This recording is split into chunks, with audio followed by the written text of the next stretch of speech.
Le 9 juin prochain se tiendront les élections européennes.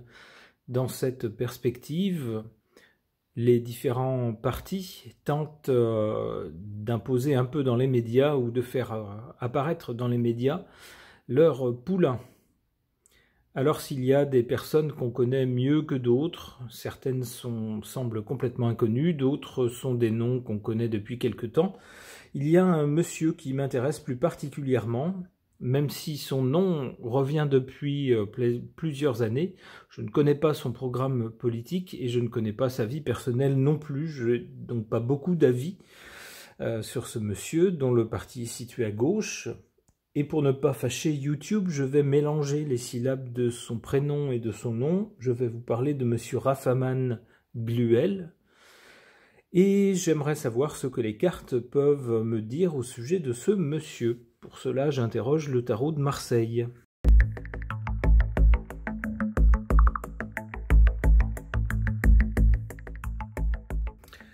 Que nous disent ces cartes ? Du côté du passé, ou de ce qui a prévalu jusqu'à maintenant pour ce monsieur, on a la carte de la justice. Alors de deux choses l'une, soit que c'est quelqu'un qui a eu affaire à la justice.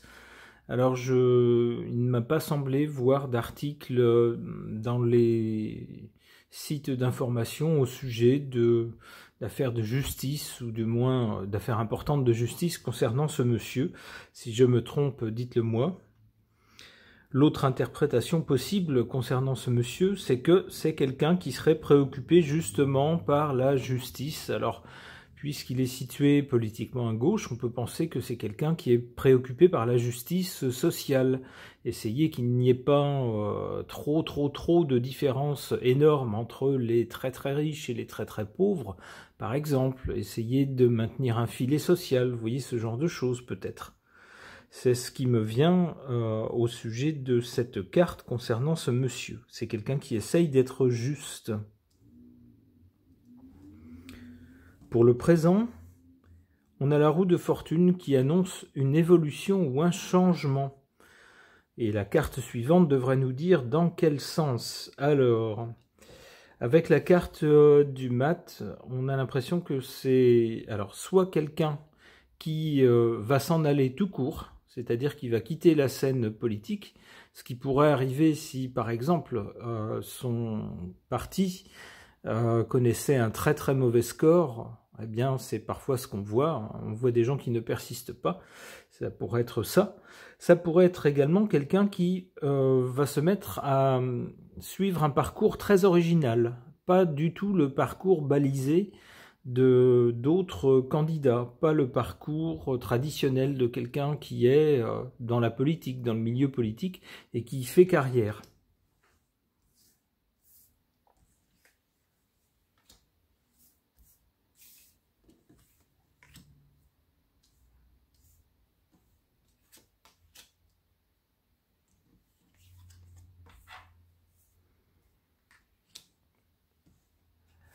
En carte favorable concernant ce monsieur, cette carte du pape, c'est quelqu'un qui commence à avoir un peu de bouteille dans le milieu politique. Ça fait déjà quelques années qu'on voit son visage dans les actualités.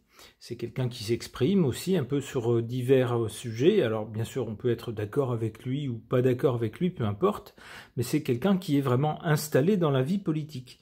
Et à ce titre, c'est quelqu'un qui commence à connaître un peu toutes les ficelles du métier, qui commence à avoir de l'expérience, et donc il peut se poser en quelqu'un qui a une certaine stature. Et il est écouté, on le voit, écouté et suivi par des adeptes, des personnes qui, dans son parti, sans doute, à un moment donné, auraient pu choisir quelqu'un d'autre comme leader, mais c'est bien lui qui est à la tête de ce parti. Alors, on peut toujours dire, oui, dans les partis politiques, il y a parfois des magouilles pour imposer telle ou telle personne, peut-être. Alors, c'est possible, sans doute, de magouiller pour que telle personne dirige un parti, mais ça ne peut pas durer longtemps si la personne est vraiment mauvaise, si elle n'a aucune aptitude et aucune compétence. Donc si c'est quelqu'un qui dure un peu à ce poste, j'ai tendance à penser que c'est quelqu'un qui a quand même certaines compétences. et une expérience qui est symbolisée ici par l'âge de la personne, hein, ce pape ici. Alors la carte du pape nous parle également d'une autorité morale, dans le sens j'allais dire d'une religion. Alors c'est pas quelqu'un il n'emmène pas un parti purement religieux, mais on peut penser à une certaine doctrine. Alors comme il est à gauche, c'est peut-être quelqu'un qui essaye d'incarner certaines valeurs propres à la gauche. C'est comme ça que je verrais cette carte. En tout cas, il se pose en leader et cette carte lui est favorable. C'est-à-dire qu'en tant que leader, a priori, c'est un bon choix. En défaveur de ce monsieur, en revanche, on a cette carte de l'ermite. Alors ça, c'est pas bon pour lui. Pourquoi? Parce que ça nous parle de temps. Ici, le temps joue contre lui. C'est sans doute quelqu'un qui peine à arriver à ses objectifs. Alors non pas qu'il démérite, hein, cette carte tendrait à nous dire qu'il est tout à fait méritant, qu'il a les compétences requises, mais ici le temps semble jouer contre lui. Le chemin est long, difficile, peut-être plus pour lui que pour les autres. Cette carte, en plus de l'ermite, semble annoncer, alors à partir de maintenant, puisqu'on est sur la ligne du présent ici, une traversée du désert, quelque chose de compliqué, de difficile. Bon, on va voir avec d'autres cartes si ça va dans ce sens ou pas. Oups! Bon. Eh bien, l'une des deux interprétations que j'avais avec cette carte du mat, c'était soit quelqu'un qui partait un peu en vrille, alors soit d'une bonne façon, c'est-à-dire quelqu'un qui se démarque par son originalité, le côté personnel de ses choix, des choses que d'autres n'ont pas fait avant lui, des choses très personnelles, ou du mauvais côté, c'est-à-dire quelqu'un qui se met à faire n'importe quoi et puis à partir dans tous les sens, en se demandant comment ça va se terminer. Et l'autre interprétation de cette carte du mat, c'est tout simplement, on le voit, hein, quelqu'un qui fait son baluchon, qui est en marche, qui prend son bâton et qui s'en va. Donc ici, symboliquement, quelqu'un qui s'en va du monde politique. On voit qu'il y a derrière un animal qui essaye de le retenir, mais apparemment sa décision est prise, le personnage s'en va. Eh bien, malheureusement, j'ai l'impression que c'est ça, puisqu'on a ensuite cette carte, cet arcane sans nom, qui met fin à quelque chose, qui dit stop, et un stop définitif. Bon, on va voir si un deuxième tirage va dans ce sens. Ok. Pour tenter d'en savoir plus sur un personnage politique, un leader de parti politique de gauche en France, que j'appellerai Raphaman Gluel, j'interroge les cartes des archétypes.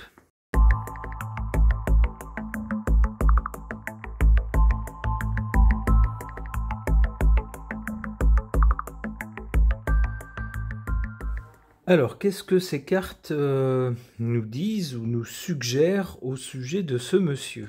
Ici, du côté du passé, on a cette carte du conteur, c'est-à-dire quelqu'un qui raconte quelque chose. On nous dit « a le don d'expérimenter et d'exprimer la vie sous forme d'histoires et de symboles ».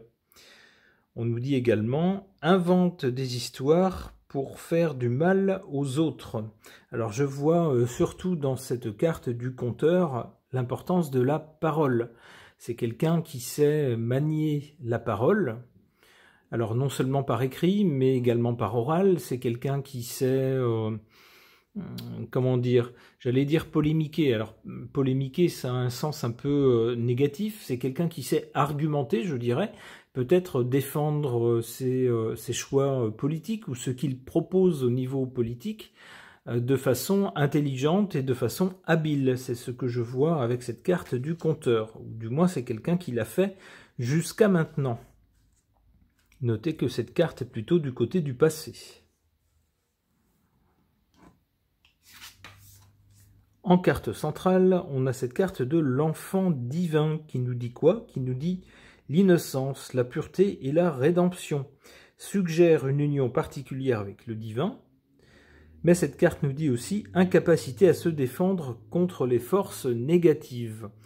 Alors, on sait que les enfants souvent ont quelque chose de candide un peu, une certaine candeur, une certaine naïveté, ce qui rejoindrait bien cette partie-là. En revanche, ce sont des gens qui croient tout à fait à ce qu'ils disent. Un enfant va vous parler de quelque chose avec beaucoup d'enthousiasme, sans se poser trop de questions et en étant tout entier dans son enthousiasme. Eh bien, c'est ce que je vois dans cette carte-là. Alors, ça pourrait être un trait de caractère de ce monsieur qui serait complètement investi dans son rôle politique, qui croit vraiment sans doute aux idées qu'il défend, qui est certainement sincère et authentique dans les idées qu'il défend et qui s'engage tout entier pour tenter de les défendre et proposer des options politiques en rapport avec ce qu'il pense juste. Mais on nous dit que c'est quelqu'un qui peut-être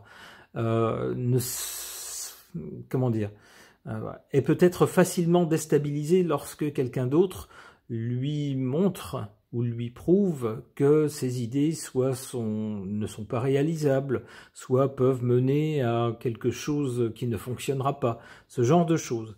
Donc quelqu'un qui aurait plutôt tendance à croire un peu à son idéologie de façon un peu merveilleuse, en pensant que dans la tête ça fonctionnera forcément en pratique. Et quelqu'un qui est peut-être un peu dépité lorsqu'il est attaqué sur ses idées, puisque c'est quelqu'un qui est a priori sincère, si j'en crois la carte.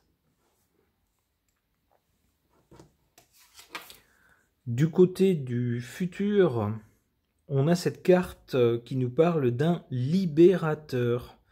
Et qui nous dit quoi? Qui nous dit « vous libère et libère les autres des vieilles croyances tenaces et des schémas de pensée négatifs, mais également impose sa propre tyrannie sur ceux qu'il prétend libérer, ignore les contraintes légitimes ».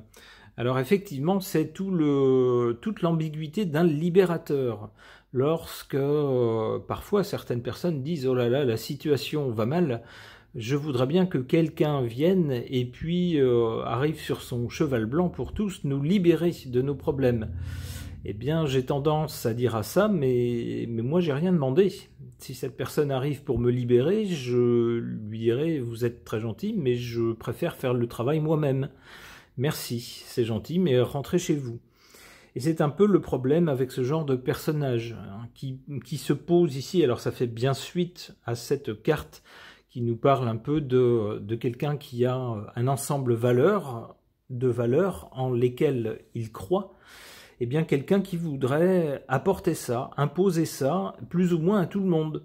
Alors pour lui, ça part d'un bon sentiment. C'est quelqu'un qui croit en ce qu'il fait, qui pense que c'est juste. Mais le problème, c'est que tout le monde n'est pas d'accord.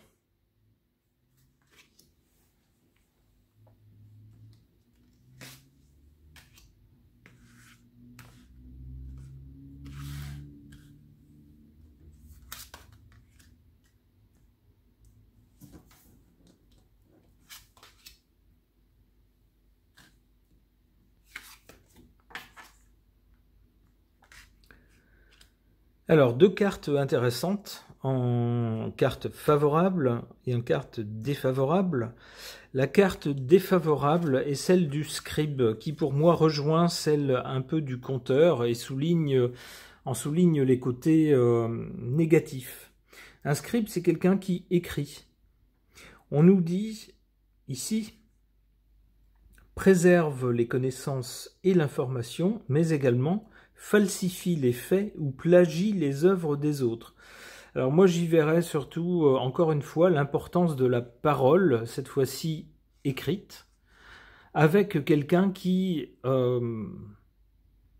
est plus investi dans son idéologie, encore une fois, et qui cherche à laisser une trace, qui cherche à se référer peut-être à des idées des autres, à des choses qui ont déjà été écrites, pour nourrir sa propre pensée et nourrir son projet politique. Et j'y verrais ici le côté défavorable de quelqu'un qui est en fait beaucoup sans doute dans la pensée, dans la lecture, dans le débat, ce genre de choses, et peut-être moins dans l'action. Alors je ne sais pas, je ne connais pas ce monsieur, mais c'est ce que me suggère cette carte. En revanche, en carte favorable, on a cette carte du guide qui reprend bien cette carte de l'enfant divin. C'est quelqu'un qui croit en ce qu'il fait, c'est quelqu'un qui est sincère, authentique, et qui est, comment dire, habité par la foi en ce qu'il fait. On sait que les gens comme ça sont toujours un peu magnétiques, ont le don d'attirer les foules, d'être écoutés par les autres, et puis finalement de pouvoir jouer un rôle de leader. C'est ce qu'on nous dit avec cette carte, et ça revient donc à nouveau.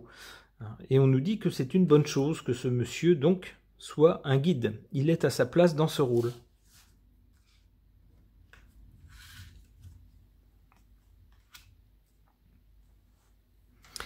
Alors, c'est assez amusant, puisqu'on a du côté de l'avenir, après cette carte du libérateur, où on a quelqu'un qui veut apporter, alors c'est un peu comme le mythe, vous savez, d'aller chercher le feu et de l'apporter aux hommes.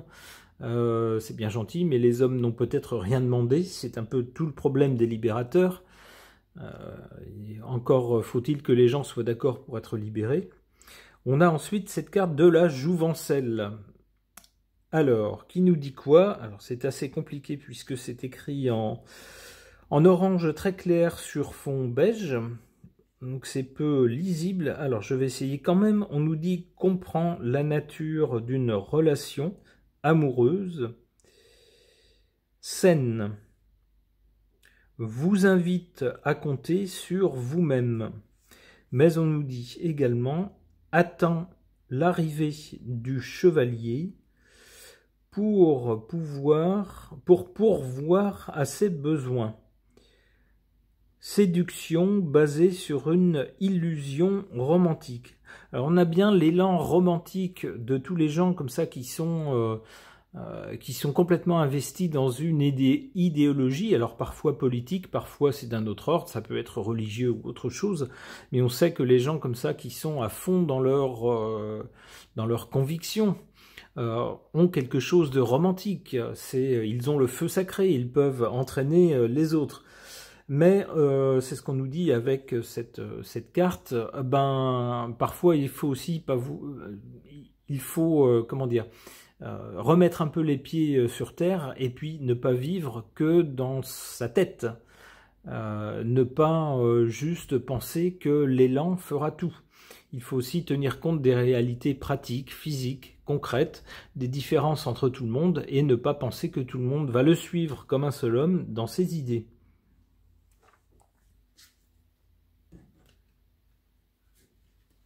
Donc on aurait, pour résumer, pour le dire autrement, avec cette carte de la jouvencelle, quelqu'un qui croit beaucoup en ce qu'il fait, mais de façon un peu naïve peut-être, et qui manquerait peut-être de maturité à ce niveau-là.